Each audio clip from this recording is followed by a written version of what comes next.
नमस्कार दोस्तों, UP triple SC से मुख्य सेविका भर्ती को लेकर बात करेंगे। जैसा कि डॉक्यूमेंट वेरिफिकेशन आपका चल रहा है और एक लंबी प्रक्रिया है, काफ़ी टाइम यहाँ पर लिया गया है डीवी में।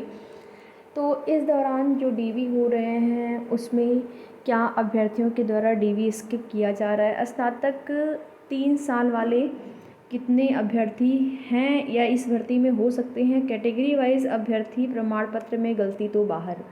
तो यहाँ पर सबसे ज़्यादा अभ्यर्थी इस टाइम जो डीवी हो रहा है तो उसके लिए परेशान है कि हमारे इस प्रमाण पत्र में गलती है या फिर रिज़ल्ट में गलती है, प्रमाण पत्र या फिर डिग्री हमारे पास नहीं है, या जो आपका जाति निवास पक्ष को लेकर।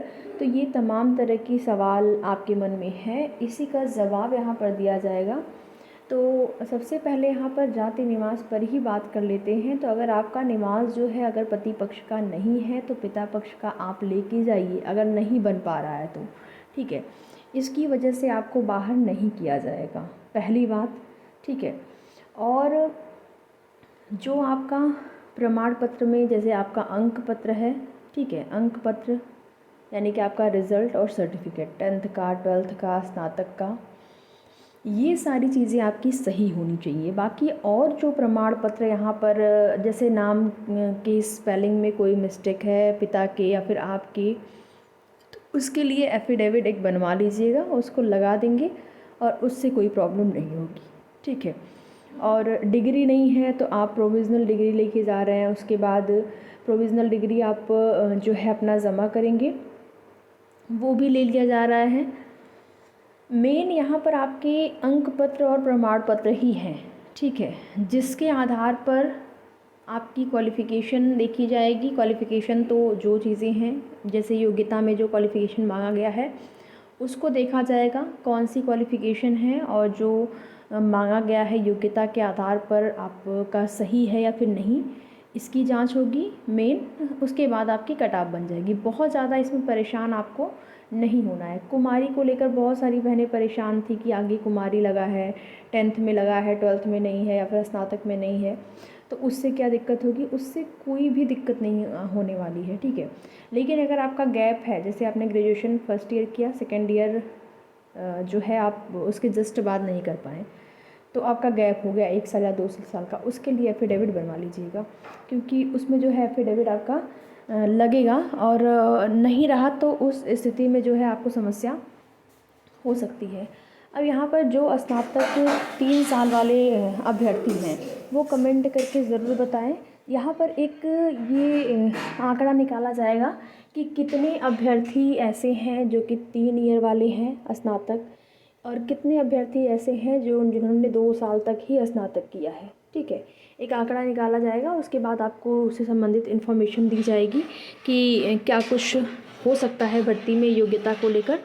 बाकी यहाँ पर आप लोग कमेंट करके बताइएगा कौन 3 साल वाले हैं या फिर दो साल वाले कौन हैं, कौन किन्होंने होम साइंस से बीएससी किया हुआ है, या फिर बहुत कुछ ऐसे भी अभ्यर्थी हो सकते हैं जिनका कि जिन्होंने स्नातक नहीं बल्कि पीजी में वो विषय है तो उन्होंने आवेदन कर दिया था, उनका भी रिज़ल्ट आ गया है, तो वो भी कमेंट करके बताएं, ठीक है। डीवी स्किप हो रहे हैं, बहुत ज़्यादा नहीं, लेकिन अब मान के चल सकते हैं कि लगभग यहाँ पर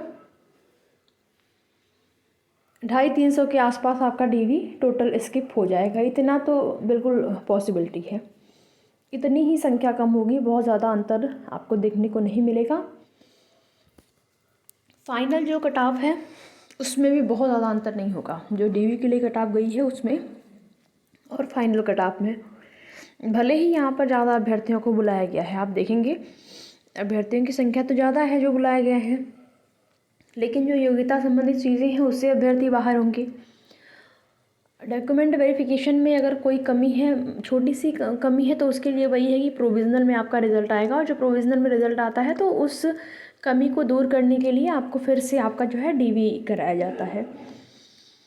छोटी मोटी कमी है तो उसका निस्तार हो जाएगा, लेकिन कोई बड़ी दिक्कत है जैसे आपका प्रमाण पत्र है, अगर वही सही नहीं है, वही गलत बना है, 10th का या 12th का, स्नातक का प्रमाण पत्र ही गलत नहीं है, गलत है, या फिर आपने जो डिग्री आपको मिली हुई है वही सही नहीं है, जैसे होता है कई जगह जो है कुछ जगहों से डिग्री वगैरह जो होती है वो मान्य हो सकता है कोई गलती हुई हो या फिर वो सही नहीं हो जैसे, तो उस स्थिति में समस्या हो सकती है। बाकी अगर सही से आपका सब कुछ है 10th 12th स्नातक का, तो बहुत ज़्यादा आपको दिक्कत नहीं होगी। आरक्षण का लाभ लेने के लिए जाति प्रमाण पत्र आपका ज़रूरी है, जो कि पिता पक्ष का ही होना चाहिए। निवास आपका पति पक्ष का है तब भी चल जाएगा, इसमें कोई समस्या आपको नहीं होने वाली है। या अगर वो लोग मांगते हैं कि आप लेके ही आइए, तो फिर आपको टाइम दे देंगे 10 दिन का 15 दिन का, आप उतने में जाके अपना जमा कर दीजिएगा बनवा के। बाकी निवास में बहुत ज़्यादा समस्या नहीं आएगी, इतना तो है। ठीक है, तो कमेंट करके आप बताइए। कैटेगरी वाइज भी अभ्यर्थी ज़रूर कमेंट करें, अलग अलग कैटेगरी वाइज कि जो है हमारी ये कैटेगरी है। केवल आप कमेंट में इतना लिख देंगे कि ये कैटेगरी है हमारी, इतने नंबर हैं, हमारी ये कैटेगरी है, इतने नंबर हैं, हमारी ये कैटेगरी के साथ अगर आप लिखेंगे तो एक यहाँ से आंकड़ा निकाला जाएगा कि अलग अलग कैटेगरी में कितने अभ्यर्थी हैं, तो जो आपकी फ़ाइनल कट ऑफ है वो एक्चुअल में जो है कितनी जा सकती है। इसके लिए यहाँ पर मैंने थंबनेल में लिखा है, तो आप इस बात का विशेष ध्यान रख के कमेंट जो है ज़रूर करिएगा। बाकी आगे की सूचना होगी तो आप सभी को जानकारी दी जाएगी। वीडियो में लास्ट तक बने रहने के लिए आप सभी का बहुत बहुत धन्यवाद।